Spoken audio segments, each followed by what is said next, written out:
Je suis Charlotte, je travaille avec Martin, qui n'est pas là aujourd'hui. Notre studio s'appelle Studio Biscuit. Alors on est un studio de céramique et design. On travaille essentiellement la céramique et l'extrusion céramique plus particulièrement. En fait, à la base, on s'appelait Biscuit, la première cuisson de la céramique, qui est déjà un mauvais terme, mais voilà, c'est devenu dans le terme général Biscuit. Et en fait, c'était notre premier nom de studio et on faisait beaucoup de art de la table. Et on s'est rendu compte que Martin, qui est designer, et moi, qui suis céramiste, on avait peut-être autre chose à développer. Et du coup, on a changé totalement notre point de vue de fabrication sur la céramique. Et puis, on s'est retrouvé à la page 457 sur Google. Et on a décidé de switcher et s'appeler Biscuit. Ça ne veut pas dire grand-chose. Mais on a regardé et ça veut dire soupe de porcelaine en vieil anglais.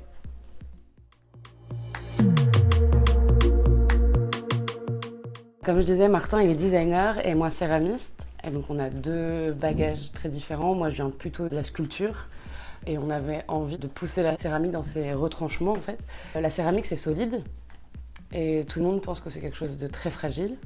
Et on a décidé, notre première pièce, c'était de faire un banc en céramique. Et on voulait montrer la résistance de ce matériau. Voilà, on construit des maisons avec.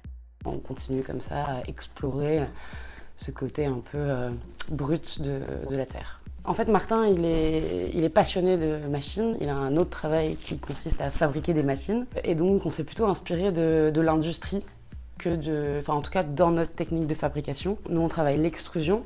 Donc souvent, on prend comme exemple les churros à la fête foraine. C'est de la pâte molle qui est passée dans un profil et puis ça sort et on le cuit. C'est un peu le même principe. Et c'est comme ça qu'on fabrique les briques en industrie, où c'est fait à la chaîne et c'est coupé à la chaîne. Et nous, on avait envie de s'inspirer de l'industrie et de prendre leur manière de fonctionner et de le mettre dans un atelier d'artisanat pour pouvoir justement commencer à déformer cette matière, à l'assembler et à faire justement ce que l'industrie ne peut pas faire. On est vraiment à une frontière entre design et art. On confond vraiment les deux. Après, dans notre discours, c'est plus de poser la question, voilà, est-ce que c'est un objet de design ou un objet d'art? Et des fois, de garder vraiment une fonctionnalité. Voilà, on dessine souvent nos objets pour que ça soit assez interrogatif. Et oui, jouer avec ces deux frontières. Nous, on a choisi de garder la production. Parce que moi j'adore, c'est mon métier de faire de la céramique, c'est mon savoir-faire et voilà, Martin aussi travaille la terre et on trouvait ça intéressant de garder justement cette production et d'être dépendant que de nous. C'est plutôt un travail artistique qu'un travail de designer parce que c'est impossible de dessiner certaines formes qui ont été faites à l'atelier avec nos machines. Donc on est plutôt dans notre fabrication et on diffuse dans des boutiques, des galeries, des foires. On n'aime pas trop se dire on a créé un projet et puis c'est fini, on le laisse. Vu qu'on le fabrique, et on a tendance à continuer à le faire évoluer, à aller jusqu'au bout. Et puis maintenant qu'il est au point, à se dire ok, qu'est-ce qu'on peut faire en plus quoi, avec ce projet-là et de continuer à faire des nouvelles pièces avec le même principe d'aller encore plus loin. Nous, on a 3 axes, on va dire. On travaille avec des boutiques qui revendent nos pièces. Donc là, on est sur des pièces qui sont, on va dire, dans des budgets raisonnables, qui sont accessibles à un grand public. Donc là, on a des vases, des tasses ou des choses comme ça. On travaille que avec des revendeurs. Ensuite, on a les projets plutôt galeries, où là, c'est plus des pièces uniques, des pièces sur mesure, des installations. Et puis, on a aussi des projets avec des architectes, où là, on va travailler plus sur un lieu et on nous appelle pour créer quelque chose d'un peu unique dans un restaurant, dans un bar ou chez un particulier, par exemple. On s'inspire beaucoup de tout ce qui est produit par l'industrie, surtout dans l'urbain, en fait. Les poteaux, le galva, les tubes de toute la construction, toute l'architecture, les tuyauteries, tout ce qui est au final des objets standards qui sont standardisés et qui ont cette esthétique pour la standardisation de comment ils sont fabriqués. Et ça, on adore parce qu'en fait, ça mélange les codes et donc on arrive à les déformer et à changer un peu ce côté très cadré. Déjà, Martin et moi, on est amoureux et on est en couple, donc on vit ensemble. Donc c'est plutôt brainstorming à la maison. On travaille beaucoup avec les outils numériques aussi. Donc on a une fraiseuse numérique ici. Et donc ça permet de découper dans la matière, dans le bois, tous nos profils pour notre machine. On sort les trucs et puis après je déforme tout et je colle tout et je coupe tout. C'est là où ça devient intéressant en fait. Parce que on a une idée du dessin à la base mais on sait jamais comment la matière va se transformer et va bouger en fonction de chaque profil. Et c'est ça qui est drôle, c'est qu'au final, un dessin n'est jamais celui qu'on pense. Et donc voilà, et donc toute l'idée, c'est vraiment de couper, de rafistoler, de remettre ensemble. Et ensuite, on a tous nos échantillons. Et là, on se dit, ok, ça c'est intéressant, ça l'est un peu moins. C'est pour ça que l'atelier est rempli d'échantillons de partout. Et de voir comment les choses peuvent être assemblées et mixées. Ici, on est à La Vallée, c'est un espace collectif à Bruxelles. C'est hyper intéressant parce que voilà, il y a 200 personnes qui travaillent ici.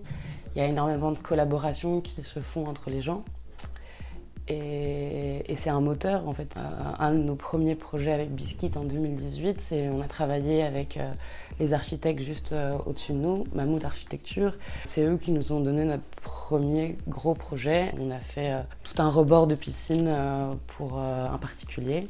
On travaille avec d'autres artistes aussi de temps en temps pour créer des nouveaux projets. Et je trouve que c'est important, c'est vivant. Puis d'avoir 200 personnes qui au final connaissent notre atelier, c'est aussi du réseau.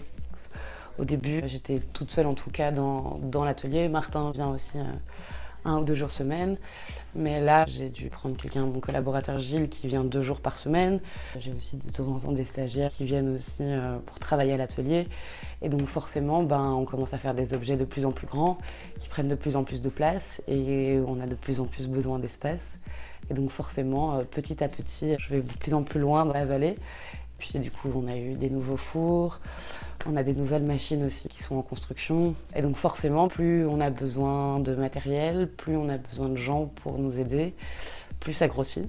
Maintenant, je pense qu'on va essayer de se stabiliser à ce nombre de personnes et à cette taille d'atelier parce qu'on n'a pas forcément envie de grossir non plus. Voilà, on reste un atelier d'artisanat, design et art.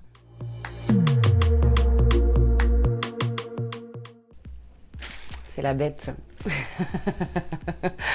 C'est vraiment notre machine. Alors si je peux vous décrire cette machine. Donc à la base, ça s'appelle une boudineuse en céramique. Et donc ça sert à malaxer la terre. Et nous, on a acheté cette boudineuse. On a transformé un petit peu cette machine quand même, au niveau technique, moteur, tout ça, pour que ça soit un petit peu plus puissant. Et on l'a transformée en extrudeuse. Et donc c'est cette machine qui extrude toutes nos pièces. Donc on a des embouts différents. Ce qui est génial sur cette machine, c'est que ça peut extruder sur des kilomètres. C'est super chouette, on est très content de pouvoir y participer. On adore cette foire, on a été la voir l'année dernière. Et donc on est ravis de participer et on est aussi très content de représenter le design belge dans cette foire. On fait quand même pas mal de foires avec notre galerie, en Belgique, Luxembourg, France. Le projet pour Artorama sont des miroirs qui s'appellent Oyuk. Alors pourquoi Oyuk? C'est qu'en fait on donne des titres en langue turque à tous nos projets. En fait, c'est un hommage qu'on fait à la Turquie parce que moi je suis partie faire un Erasmus à Istanbul en 2013-2014. Et Martin est venu avec moi, il avait terminé ses études. Et voilà, on a vécu 6 mois là-bas et on a adoré cette ville.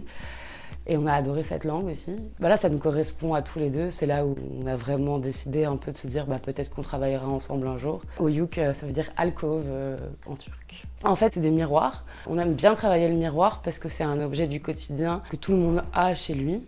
Et au final, qui est jamais vraiment très mis en avant. On s'inspire un peu des volets ou des spots en fait. C'est l'idée de se retrouver face à soi-même et en pouvant un peu être coupé un peu du monde. On est parti vraiment des spots lumineux plutôt de scène ou de théâtre qui sont un peu comme ça sur les côtés et comme ça devant.